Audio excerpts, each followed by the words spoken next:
Hello, I'm Tony Perkins with Washington Watch. Each day, this program provides a biblical perspective on news, including insightful interviews with elected leaders, newsmakers, and cultural experts. I want to thank you for joining us today. We have a great program coming up, but first, here are some headlines from our friends with FISM News. For FISM News, I'm Samuel Case with today's Washington Watch News Update. It's Tuesday, November 21st, and here are today's headlines. A federal appeals court dealt a blow to the Voting Rights Act. The 8th Circuit Court of Appeals ruled yesterday private entities, including citizens and civil rights groups, cannot bring lawsuits under Section 2 of the law. Only the U.S. government can bring legal challenges, according to the court. That ruling stems from an Arkansas redistricting case brought by a civil rights group. It upends decades of legal precedent recognized by the Supreme Court. As for years now, most cases under the Voting Rights Act have been brought by private plaintiffs, largely due to the Justice Department's limited resources for voting cases.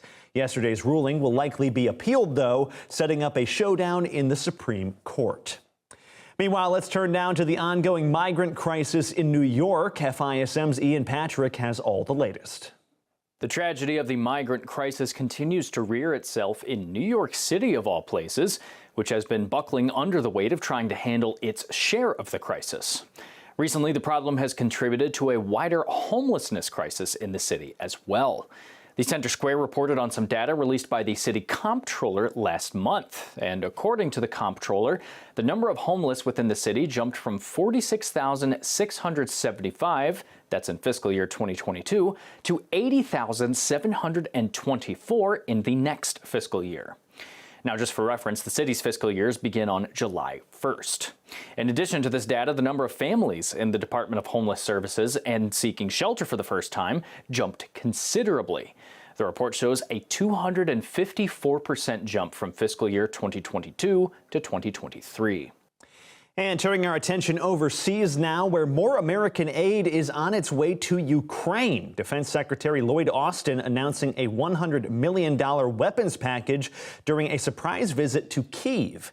Yesterday, Austin met with Ukrainian President Volodymyr Zelensky and other military leaders while promising continued U.S. support. The United States stands with Ukraine, and we're going to be with them for the long haul. This fight matters to the free world.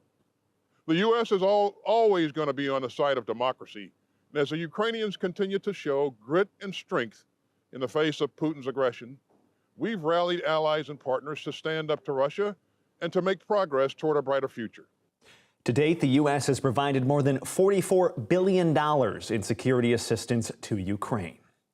And finally, the White House is hopeful a deal will be reached very soon to free at least some of the more than 200 hostages currently held captive by Hamas. President Biden expressing that optimism to a reporter yesterday. Mr. President, is a hostage deal near? Sir, is a hostage deal near? Mr. President, is a hostage deal near? I believe so, but I'm not prepared to talk to you. Believe so? Yes. Thank you. How soon? Pentagon spokesman John Kirby also echoed Biden's comments there, saying he also believes a deal is closer than ever before. So President Biden and the team here is doing everything we can to help get the hostages that Hamas took, get them released, including young children and, of course, Americans that are in that poll. We believe we're closer than we've ever been, so we're hopeful. But there's still work to be done, and nothing is done until it's all done, so we're going to keep working on this. Under the deal, Hamas will allegedly free 50 hostages in exchange for Palestinian prisoners held in Israel during a 4-day ceasefire. Prime Minister Benjamin Netanyahu says Israel is making progress in those negotiations, but gave little other details. And with that, those are today's headlines from FISM News. Once again, I'm Samuel Case, and you can catch our full show tonight at 5 p.m. Eastern Time on FISMnews.tv. You can also find it on social media as well. With all that, stay tuned for Washington Watch with Tony Perkins, and we'll see you again tomorrow with more news coverage. Catch you then.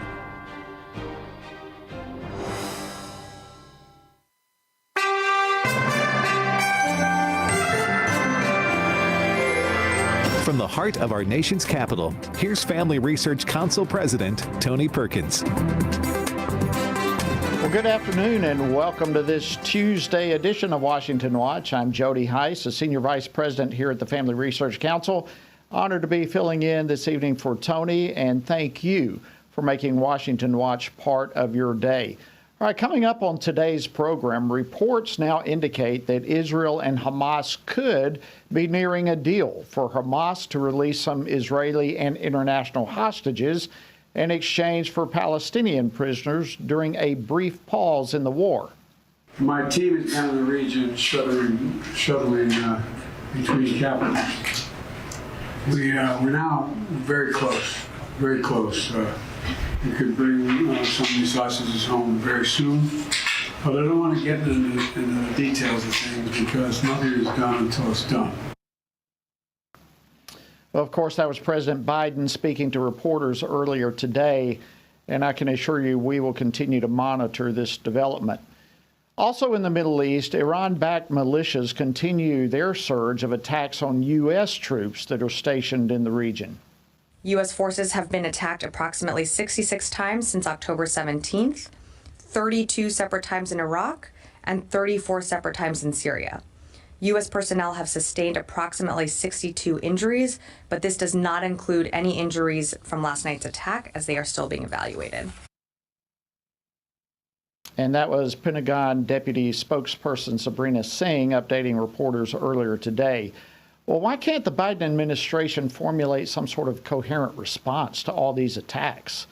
I'll be speaking in just a few moments with Texas Congressman Keith Self about that. And speaking of being incoherent, why has the Pentagon now sent letters to service members inviting them to return after they were driven out of the Army due to the COVID jab mandate? Liberty First Institute represented so many of these service members in their battle for religious exemptions from the vaccine mandate, and First Liberty's Mike Berry will be joining me a little later in the program to discuss this.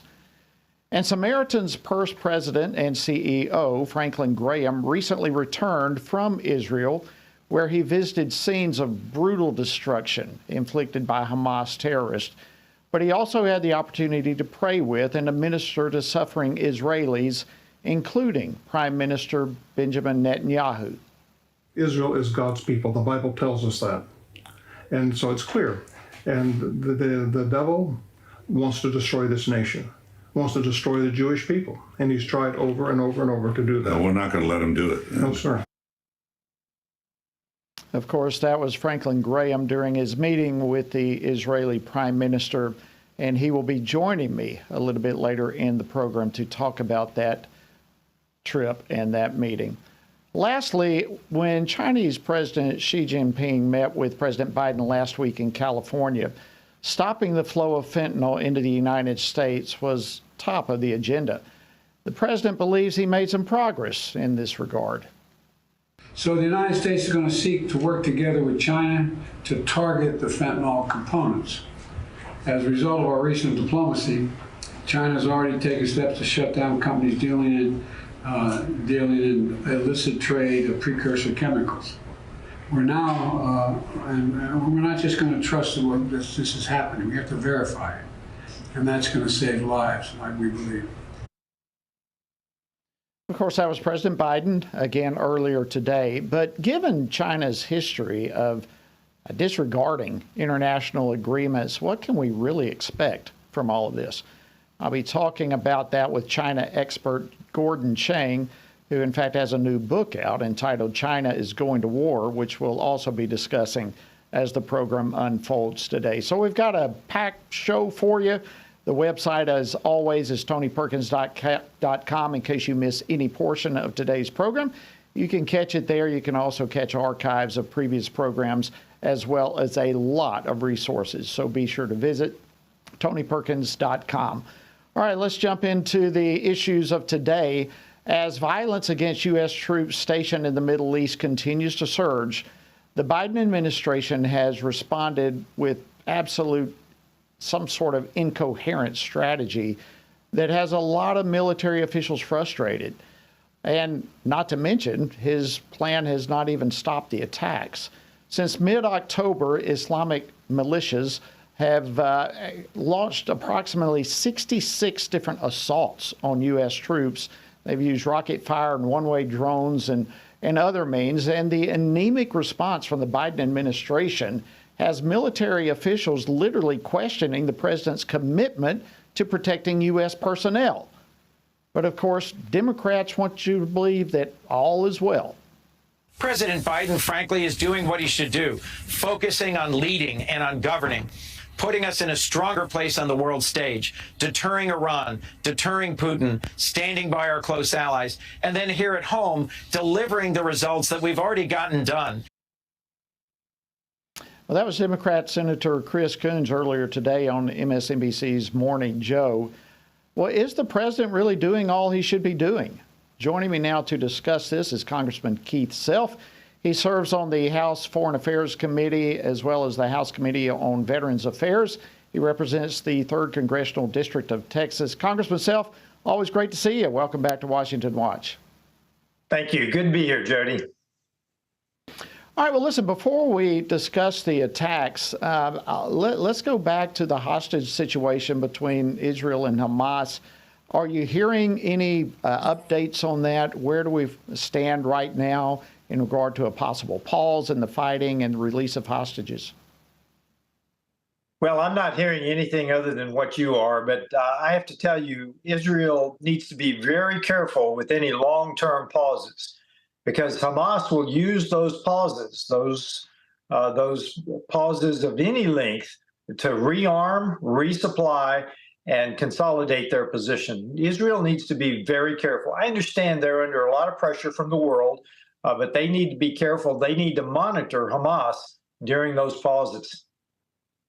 Yeah, and it's not just Hamas. I mean, as you say, the entire world. I would expect the UN and other, the nations all over are probably going to escalate the pressure on Israel not to re-engage the war against the Hamas terrorists. So this is going to be a very interesting development, and I know we're going to be keeping our pulse on it for sure, as I'm sure you likewise will be doing. All right, let's talk about some of the attacks on U.S. Military personnel. We've got Iran-backed militias that are attacking. The administration seems to be very anemic in their response. In your opinion, what is this administration conveying by the weak response? They continue to convey absolute total weakness on the world stage. Since the disastrous withdrawal from Afghanistan, that's all they have shown on the world stage, and the world continues to take advantage of it. I will remind you again, we've had this conversation. When one contractor was killed under President Trump, he killed the number 3 man in Iran, Soleimani. We need to go back to deterrence, understanding what deterrence is. They need to understand that we can do whatever we want to. We can target them. We need to convey that to them, and we need to make sure that we deter this sort of action. This weak response, this weak reaction after the fact has got to stop. We have got to send the message that we can target whoever we would like to target and deter any future action. Absolutely, and strength is what communicates to these people, and I agree. The response from this administration has not even slowed down the attacks against U.S. personnel, to the extent that we have military officials questioning the president's commitment to our own personnel. Something definitely needs to change. But I know you also are wanting to see some economic responses. Tell us about the resolution that you've introduced and how that could potentially be a big benefit. Well, frankly, the Biden administration has not held Iran accountable. $6 billion for 5 hostages, $10 billion released because they gave some electricity to Iraq. The $60 billion that we know they've gotten from oil sales to China, when we simply have not enforced our sanctions, on and on. So these 5 airlines are basically the distribution center for terrorist equipment around to the Iranian surrogates. We need to stop this, and we need to encourage our European allies to stop this, because this is simply a distribution system that Iran uses to get their equipment around to their terrorist surrogates. I'm encouraging the Europeans, and I think there's like 24 airports that this would target, that this would impact. And I think they need to step up and join our sanctions on Iran and actually enforce them. Yeah, it's a brilliant idea, brilliant resolution, Congressman Self. And I think most people are not even aware that these type of airlines are used in that capacity. So great for you to recognize that and take lead on it. If we can transition, we've just got a few minutes left, but Congress is going to be returning to Washington, of course, after the Thanksgiving break. What do you think we can expect as it relates specifically and some otherwise, but specifically to aid to Israel? Well, as you know, Chuck Schumer stood on the Mall in front of 290,000 mainly Jewish citizens and promised to do whatever we needed to do to give them what they needed in this fight. And hours later, every Democrat senator voted against our $14.3 billion aid package to Israel. Go explain that to the American people. So I don't know what the speaker has in mind, but I know that we will once again take up an aid supplement to Israel. And I expect us to do it fairly quickly. Man, that would be great. And I know you've got a lot of other things on your plate when you return, so I'm sure we'll be talking to you as this unfolds with the appropriations bills and so forth. But final question, final topic for you before I let you go here. Of course, you're a veteran, and thank you so much for your service, Congressman. But we saw the reports that the Army has sent letters to former soldiers who were kicked out of the military for rejecting the COVID jab mandate. What do you know about this? And by inviting them back to the military, what does that say perhaps in regard to their recruitment goals not being met? Well, they're not meeting their goals, but I have some questions internally to that letter, Jody. It says you may request, you may be given. There's not a guarantee, there's not surety in that letter that you're going to have your records changed. I would be very cautious, and I understand they basically got very few people who've taken it up. Who would trust this government after being thrown out of the military for simply standing up for your religious right? Who would trust this government to go back in, especially the way the Biden administration treats the military? But I have some real questions about the internal specifics in that letter.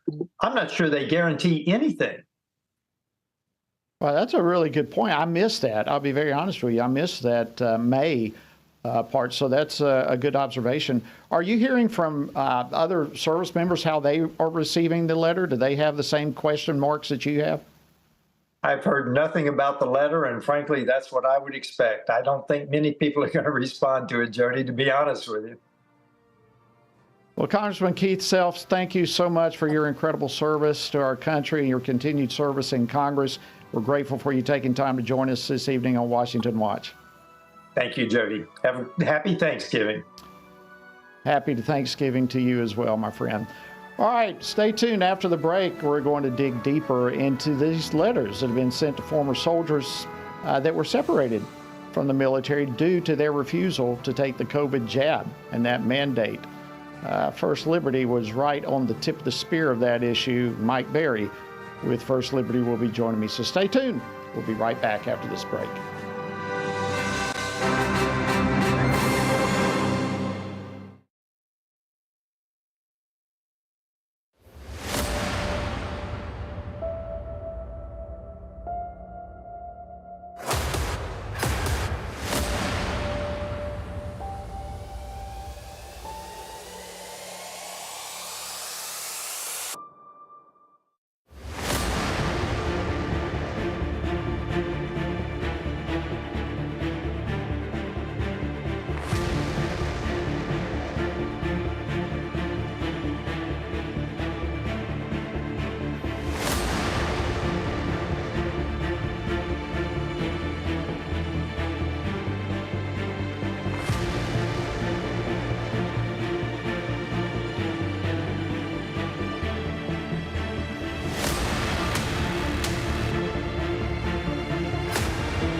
Everything we do begins as an idea.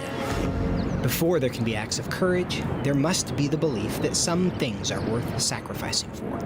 Before there can be marriage, there is the idea that man should not be alone. Before there was freedom, there was the idea that individuals are created equal. It's true that all ideas have consequences, but we're less aware that all consequences are the fruit of ideas.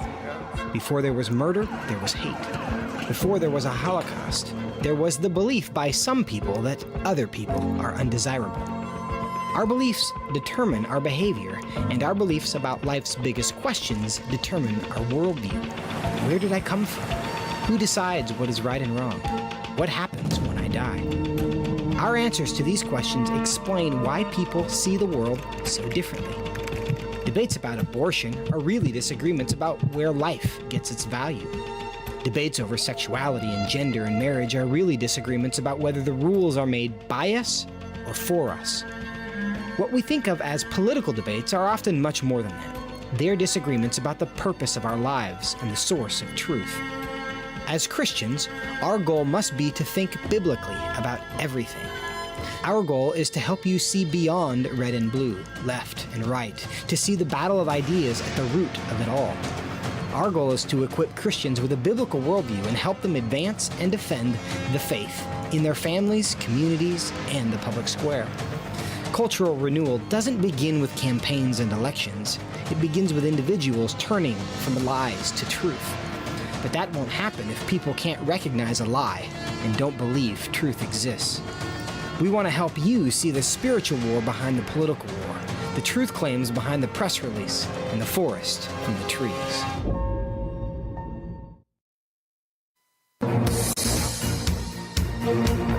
Well, welcome back to Washington Watch. I'm your host, Jody Heiss, sitting in this evening for Tony. Glad to have you joining us. All right, as the U.S. military struggles to meet its recruiting and retention goals, the U.S. Army is inviting former soldiers who were driven away from service over the COVID jab mandate to return to the military. Well, is this a sign that the woke political activism within the military is somehow receding? And are there any kind of legal implications that this could have for future military mandates? Joining me now to discuss this is Mike Berry. He's the Vice President of External Affairs and the Director of Military Affairs and the Senior Counsel at First Liberty Institute.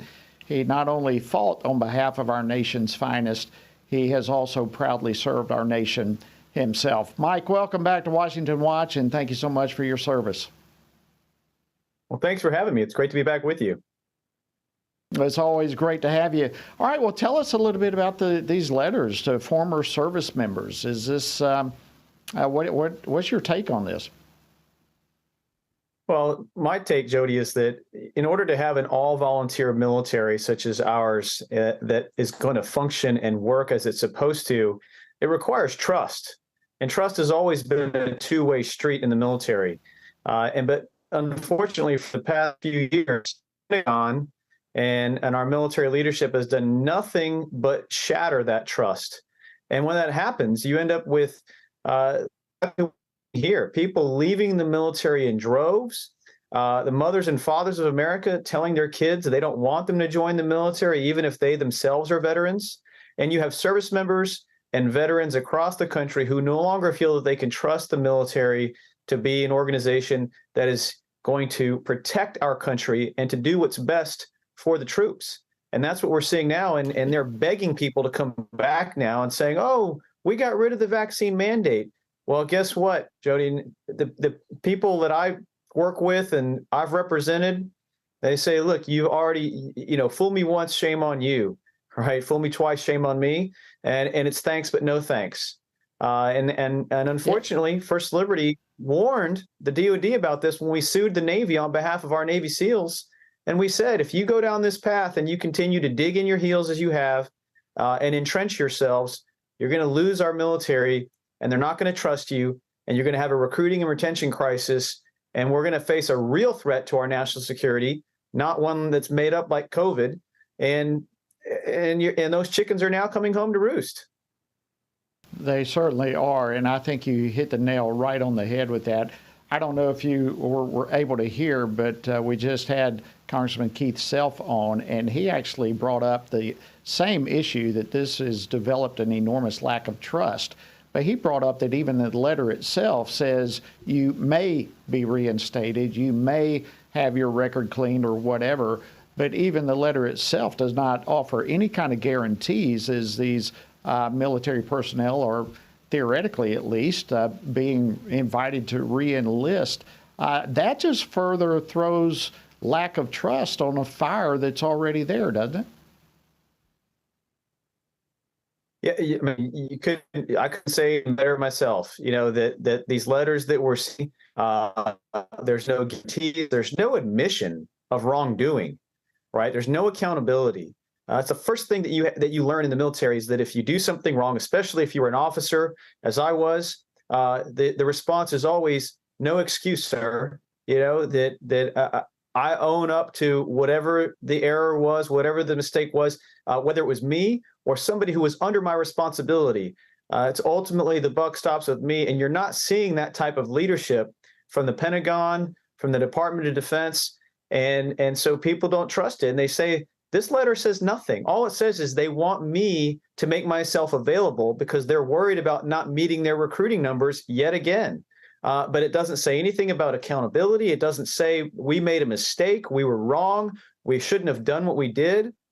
And that's because we all learned the hard way that the number one job of a bureaucracy is to perpetuate its own existence. It's not about accountability. It's not about accomplishing the mission.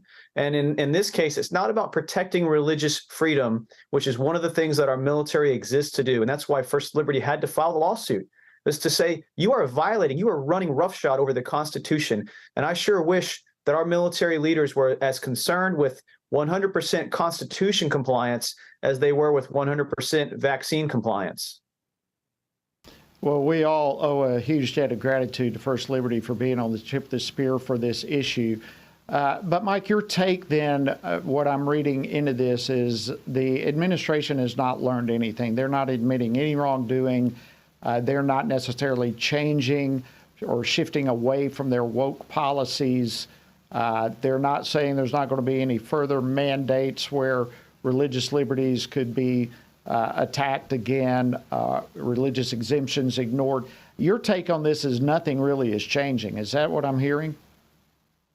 That's exactly right. No, I don't think anything has changed, and I think the troops know that. Our service members are not fools. They can see through this a mile away. They know what this is all about. This is all about just trying to save face, trying to make sure that on paper our military is meeting its recruiting and retention numbers, but it has no. There's again zero accountability. There's zero integrity, and unfortunately the service members who are relied upon to defend our nation, they're leaving in droves still, and I think we're going to see another year, if not longer, of our military failing to meet its recruiting goals, losing its best people. The people who have all the experience, the Navy SEALs that we represented, there are 35 of them that we started off with. We turned it into a class action. Collectively, they have more than 300 years of service and more than 100 years of combat experience. And you can't replace that kind of leadership, Jody. You can't go out and recruit that much combat experience, the type of experience that you earn through places like Fallujah and Ramadi and Helmand province of Afghanistan. And those people are now leaving our military because they've lost that trust. They no longer believe that military leadership has their best interest or even America's best interests at heart. And so, that's what happens when you start playing, social experimentation and woke politics with our military. Wow. Well, it's chilling news, but it's not necessarily information that we didn't suspect from this administration. Mike Berry, thanks to you and First Liberty Institute, all you do, all your leadership. We're grateful. Happy Thanksgiving to you. All right, friends, coming up after the break, I'll be speaking with Franklin Graham, who recently returned from Israel. You don't want to miss that conversation, and it's coming your way right after this break. Stay tuned.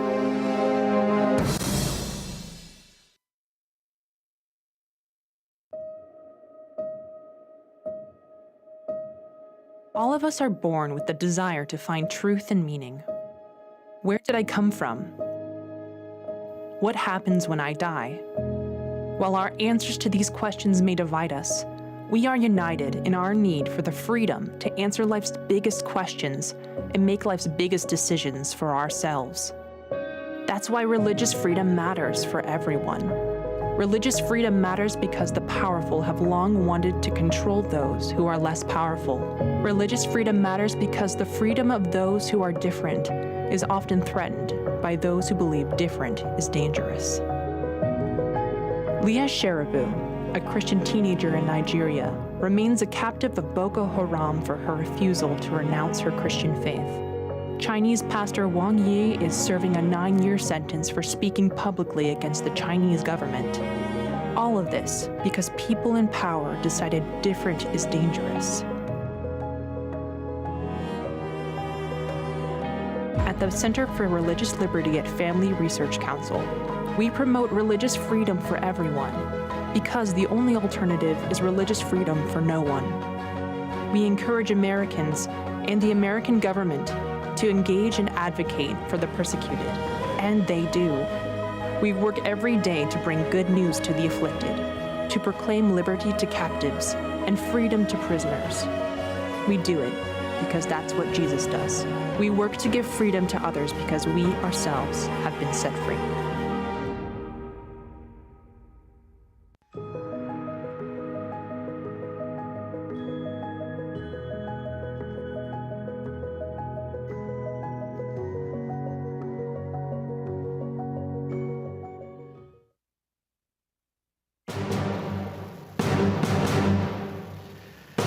And welcome back to Washington Watch. I'm your host, Jody Heiss. Great to have you joining us this evening. All right, while much of the world has probably moved on from watching Israel's war against Hamas in Gaza, I can assure you that the people in Israel remain shocked. They remain wounded, literally and physically, emotionally, spiritually, by the October 7th terrorist attacks. Of course, that's when Hamas murdered more than 1,200 innocent civilians, including children and elderly. Well, Samaritan's Purse President Franklin Graham recently visited Israel and witnessed firsthand the brutal destruction and carnage that was caused by Hamas. But we know that God can comfort the hurting. He can heal the wounded in any situation, and that certainly is our prayer right now for that region of our world. Joining me now to discuss what he saw and the work that his team is doing to provide support for those in need is Franklin Graham, President and CEO of Samaritan's Purse. Franklin, welcome back to Washington Watch. Thank you. It's good to be with you, Jody. Well, listen, you were recently in Kibbutz there in southern Israel that was destroyed literally from the terrorist attacks. Tell us what you saw. What did you experience there? Well, I went to 3 different communities, and these communities today are empty. The people have had to flee. They can't live that close to the border with the fighting, so they're in hotels throughout the country. So these are empty. The Israeli armies in these communities, so saw a lot of them. But I saw the burned out houses. They took me to command centers to show me the video pictures from just their surveillance cameras on that day. What they did, just pick up truckloads of people coming across the border with heavy machine guns in the back of the trucks with soldiers or terrorists that jump out and just shoot people on the side of the road and go on. And then you meet people and talk to people that lived through this and somehow escaped, but they lost loved ones. I met a woman whose husband was a doctor, and they didn't know what was going on at 7:30 in the morning. They just heard some gunshots, and this doctor said, please come to the clinic. And so he runs to the clinic, which was maybe a block away, and there he was shot. All the patients were shot. Hand grenades were thrown into the clinic. Women were captured, raped. One was raped, and while the man was doing this act, he takes a gun and shoots her in the head. And then things like cutting their breast off and throwing their breast like a football to each other. this is I've never witnessed brutality like this. And some of the terrorists that were captured were asked, well, why did you kidnap children? Why did you take children as hostages? So that they could rape them. And it's like every demon in hell was let loose, and it's had an impact not only on the nation, but I think freedom-loving people around the world. It's had a huge impact. And I just pray for these families that have lost their loved ones. I pray for the families who have loved ones down in those tunnels that were taken hostage. One lady who lost her daughter, whose daughter was killed in that clinic, she said, I'm so glad my daughter is dead. She said, wow. I wouldn't know what to do if she was a hostage. I wouldn't know how to handle that.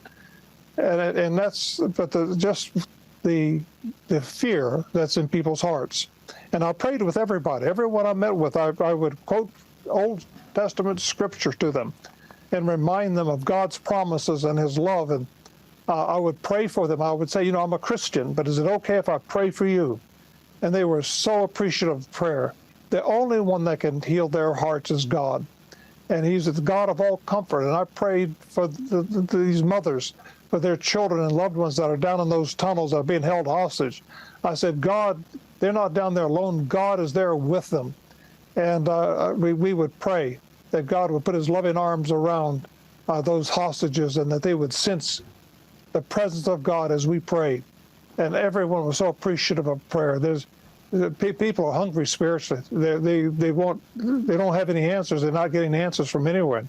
And when you pray for them, it touches their heart, and they are so grateful that someone would just take a moment to have prayer with them. Well, and that's what all of us need to be doing right now. I know we've only got a couple of minutes left, but I know you also met with the Prime Minister while you were there. Is there anything that you can share with us in terms of what you were able to share with him? Well, first of all, I want to encourage him and have prayer with him as well. And so we talked for a while, but then I asked him, Mr. Prime Minister, is it okay if I pray for you? And he was very appreciative of that. And we prayed. And I just pray that God would give him wisdom and strengthen him and guide and direct him as they move forward here in these next few weeks and months. It's going to be very difficult, and I just pray that God would just be with him and strengthen him. And as we wrap up here, what would you say to our viewers and listeners across the country, fellow believers, as we pray for the Israeli people? How would you say that we need to focus our prayers? Well, first of all, we're going to be working there for some time with these people. We've got great teams on the ground helping those that are stuck in the hotels, that have no place to go. We're going to be there for some time. Just pray that our teams will be faithful to lift up Christ wherever we go. Franklin Graham, thank you so much, and I encourage people to support the work of Samaritan's Purse there in Israel. We are deeply appreciative for all that you and your team are doing, and thank you so much for joining us today on Washington Watch. Thank you. All right, friends, stay tuned. We've got more coming your way right after the break. But a moving time. I want to deeply and sincerely, I know my wife and we have supported the work of Samaritan's Purse in Israel. I encourage you to do the same thing. Thank you for joining us. Stay tuned. We'll be back right after the break. The world is hurting. Streets are filled with crime. Families are broken. Sin is celebrated, and God is mocked. Everywhere we look, the wages of our sin are on full display. As Christians, we know that surrender to God's will is the solution to our biggest problems, but not everyone agrees. Even in church, we hear people say the most important thing is to be tolerant, that we shouldn't impose our morality on other people, and that loving our neighbor means celebrating what they do. But you can't do that. It's not that you don't love your neighbor, you do, but you care about God's opinion more than your neighbor's opinion, and this makes you different. In fact, sometimes it makes you feel alone, like you're the only one. But there is good news. You are not alone, not even close. Research has found that there are 59 million American adults who are a lot like you. There are millions of people around the country who are born again, deeply committed to practicing their faith, and believe the Bible is the reliable Word of God. But that's not all. They're also engaged in our government, They're voters. They're more likely to be involved in their community, and they're making a difference in elections. The problem is that a lot of them feel alone too. We want to change that. FRC wants to connect these 59 million Americans to speak the truth together, no matter the cost. If you want to learn more about this group and what it means to be a spiritually active, governance-engaged conservative, or if you want to find out if you are one of these SageCons yourself, go to frc.org/SageCon and take the quiz to find out.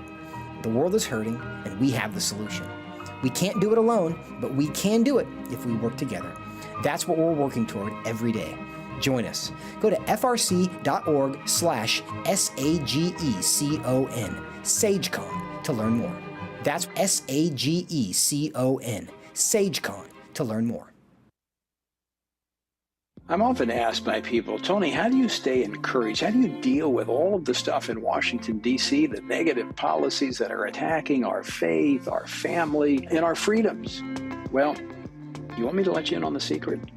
It's called the Word of God. And that is why the Family Research Council embarked on Stand on the Word, a 2-year journey through the Bible. It's a chronological Bible reading plan with just 10 to 15 minutes a day. In 2 years, you will have covered the entire Bible. And to go along with this, Monday through Friday, I do a morning devotional that goes along with the reading of the day. It's all designed to encourage you on this journey because the Word of God, as the psalmist said, in my affliction, here's my comfort. Your Word gives me life. That is our source of strength. To find out more, go to tonyperkins.com or frc.org/Bible. And I invite you to join me every morning for our Stand on the Word Bible devotion.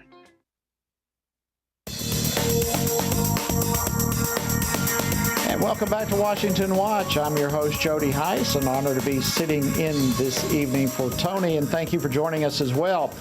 All right, as most of you know by now, Washington Watch, we have oftentimes discussed Alabama Senator Tommy Tuberville and his stand for life in reaction to the Biden administration's illegal military abortion travel policy. And you may have heard reports lately, and perhaps some rumors, that are certainly swirling around, that Democrats in the Senate are working on an end around to Senator Tuberville's hold on military promotions. So where do things stand as of right now?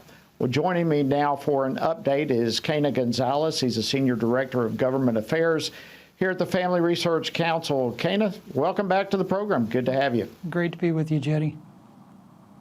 All right, so let's just bring us up to speed. Where do things stand right now with Senator Tuberville and what's happening in the Senate by some to put a stop to his hold? That's right. Senator Tuberville is following through on his months-long promise to stand for life and to object to the Biden administration easily turning the military into an instrument of abortion and doing it unlawfully.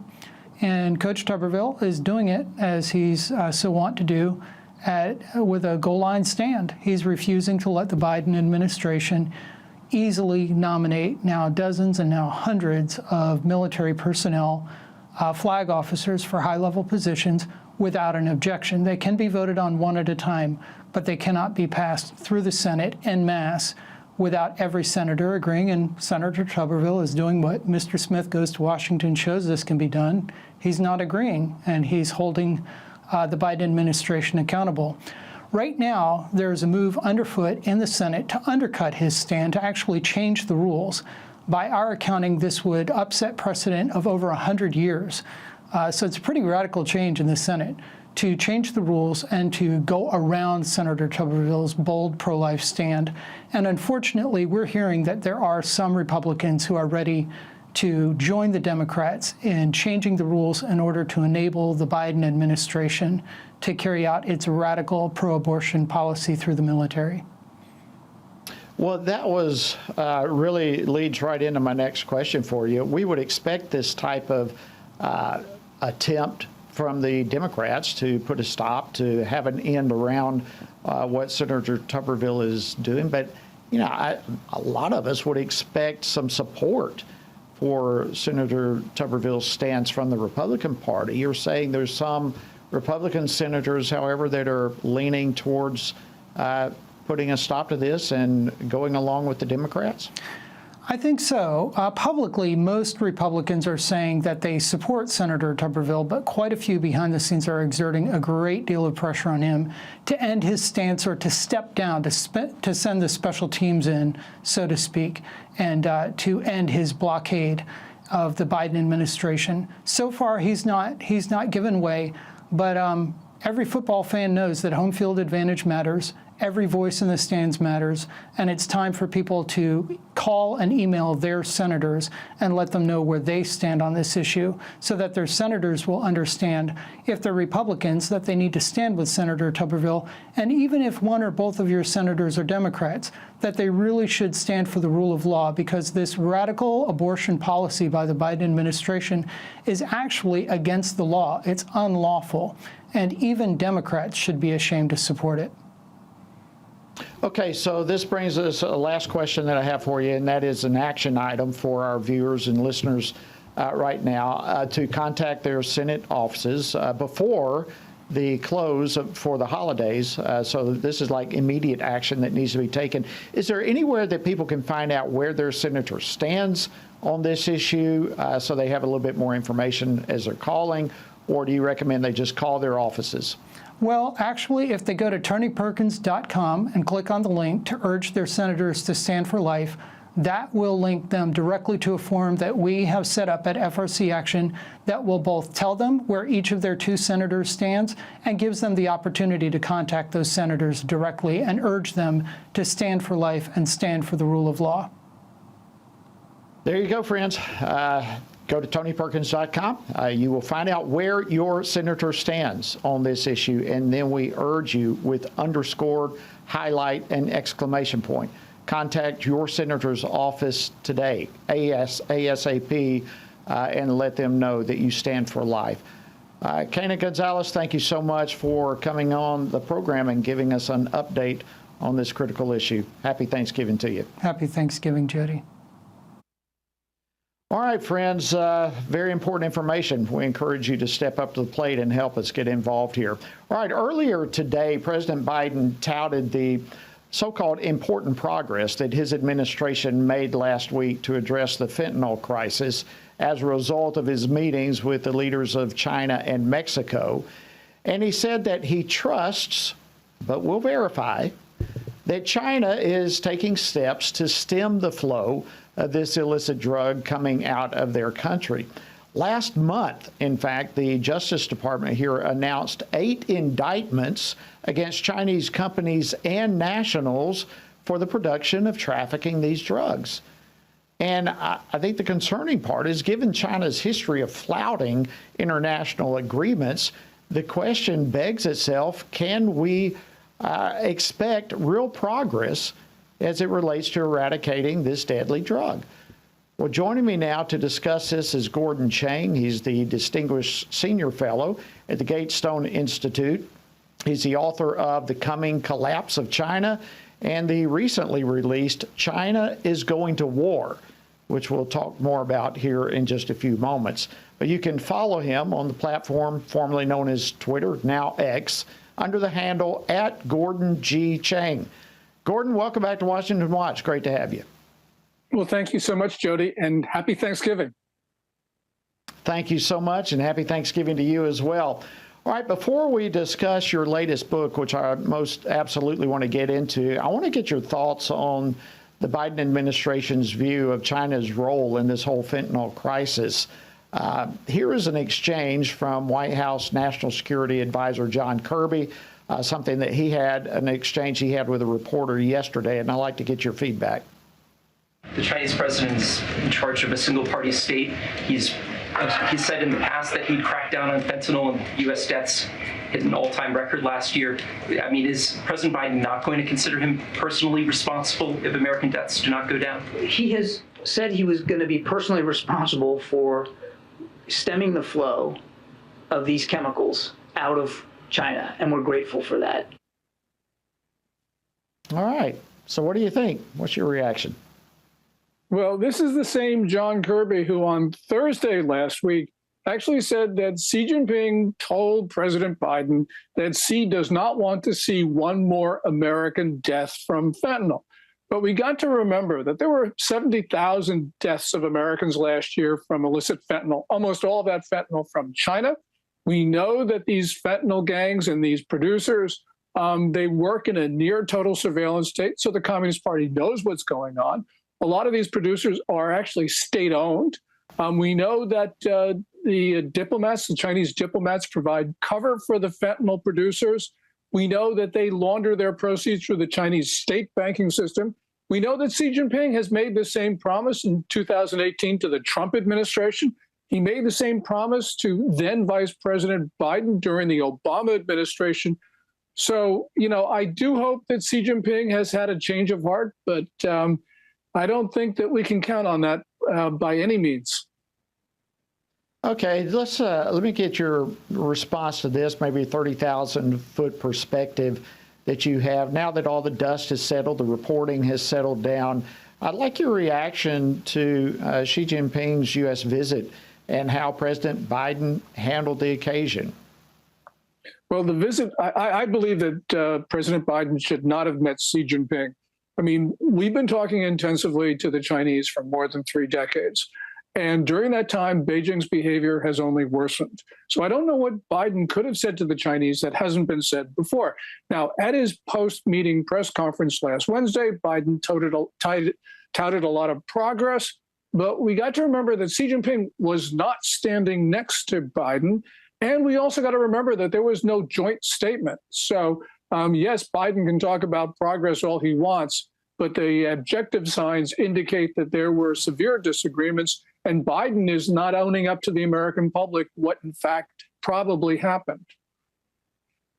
Yeah, we had you on the program before that meeting, and you said this is a meeting that should not be taking place. And that's what I wanted to get your reaction. You still feel that way. Let me, if I can, Gordon, I want to shift gears and talk about your book. It's a provocative title, quite frankly. China is Going to War. Why that title? What are you saying here? Well, Xi Jinping can't stop talking about going to war, but it's more than just that. I mean, he is engaged in the biggest military buildup since the Second World War.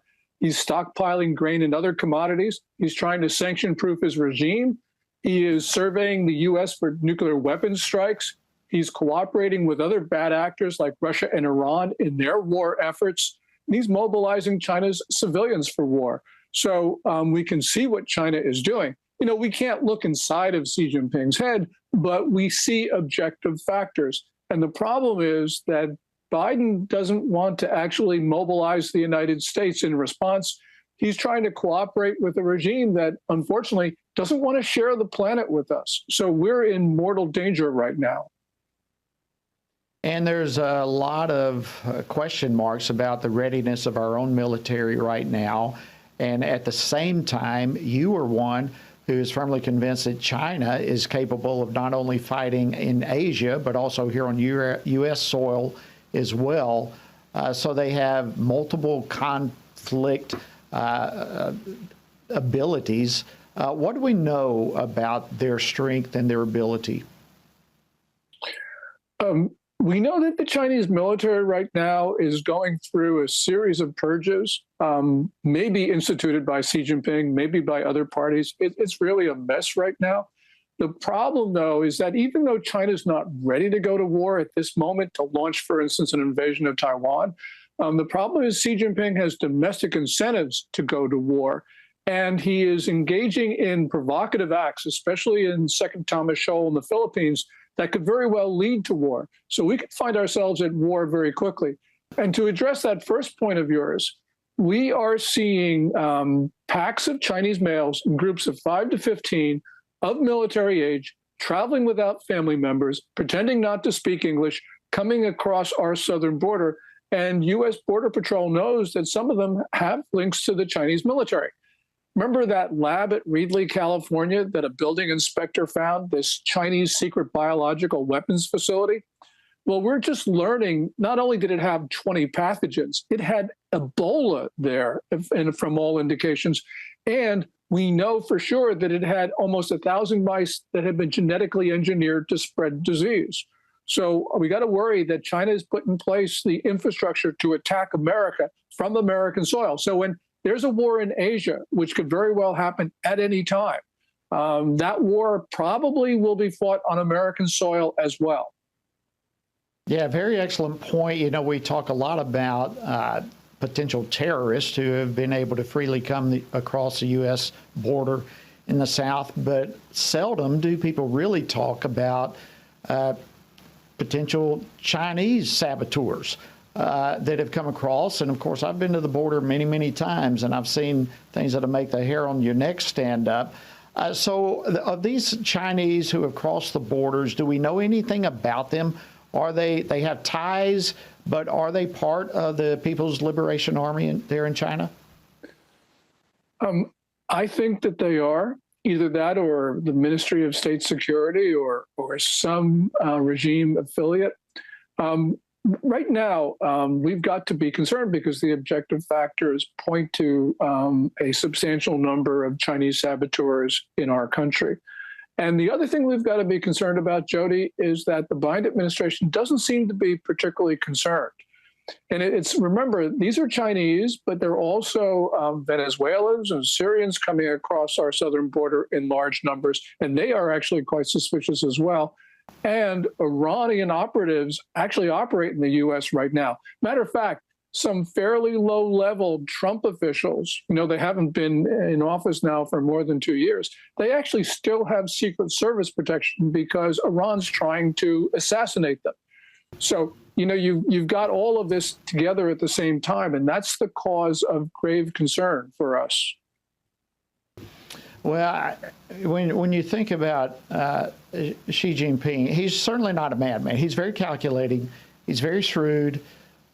He knows what he's doing, and this ought to be a very frightful situation for people as we consider all of this. Do you think the Chinese people as a whole support him apparently being aggressive towards war? I don't think so. And the reason is that the Chinese people right now are in no mood for any foreign misadventure because they're suffering. We see this because the economy seems to be contracting, despite the numbers that come out of Beijing. People are unhappy in other ways, for other reasons as well. So you have a population right now that is really upset. And it's not just Chinese saboteurs coming across our border. Got about 30 seconds. Most of the Chinese migrants are those who just have given up on their country. All right, so where can people get a copy of your book? Great stuff. I guess any bookseller. The other thing is I archive all my articles for free on my website because this changes so fast right now. We are seeing developments occur at an accelerating pace, and that is also giving cause for concern that things can happen a lot faster than we think. Gordon, we got to leave it right there. Thank you so much for joining us. Friends, that's all the time we have today on this edition of Washington Watch. Thank you so much for joining us. Keep the torch ablaze. We'll see you next time here on Washington Watch. Washington Watch with Tony Perkins is brought to you by Family Research Council and is entirely listener-supported. Portions of the show discussing candidates are brought to you by Family Research Council Action. For more information on anything you've heard today, or to find out how you can partner with us in our ongoing efforts to promote faith, family, and freedom, visit TonyPerkins.com.